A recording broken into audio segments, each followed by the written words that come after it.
We often translate Raja as the king, but were really Rajas the king? Let me explain. Hi, I'm Pranav, and you're watching Prav now, a channel where I talk about history, mythology, and fiction.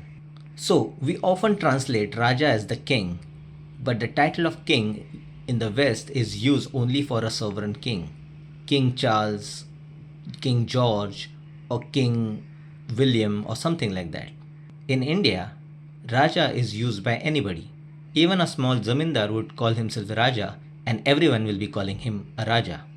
If a small chieftain like a zamindar is calling himself a Raja, then what would we call somebody who is above him?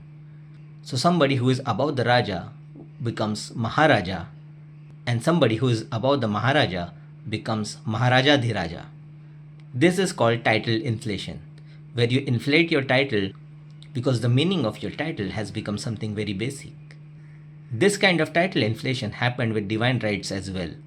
In the beginning, kings used to get legitimacy by claiming divine support. The earliest example is that of Emperor Ashoka, who in his inscriptions called himself Devanamapiya, beloved of the gods.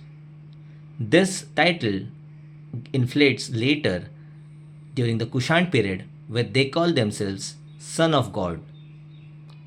And this idea goes further during the Gupta period, when the king is equated to the god indirectly. This indirect comparison with the god becomes very direct during the Chola period, and then that spreads to Southeast Asia like Srivijaya Empire.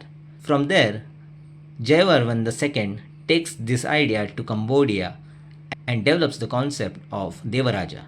This Devaraja concept still exists in Thailand, and something similar would have happened in India, as we see many kings claiming divine origin. This is when we see a story from the Puranas that talk about a king called Pauntrak Vasudev. Now, Pauntrak Vasudev is not mentioned in the Mahabharata. His story comes from a later text.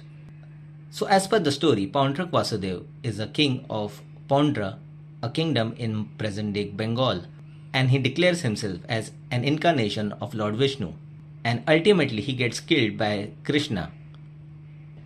This story seems to be a subtle jibe at the kings of the time who used to call themselves gods. Something similar has been happening these days, where elected political leaders call themselves as God, directly or indirectly.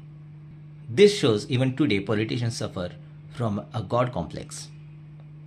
This is Pranav signing off. Tada.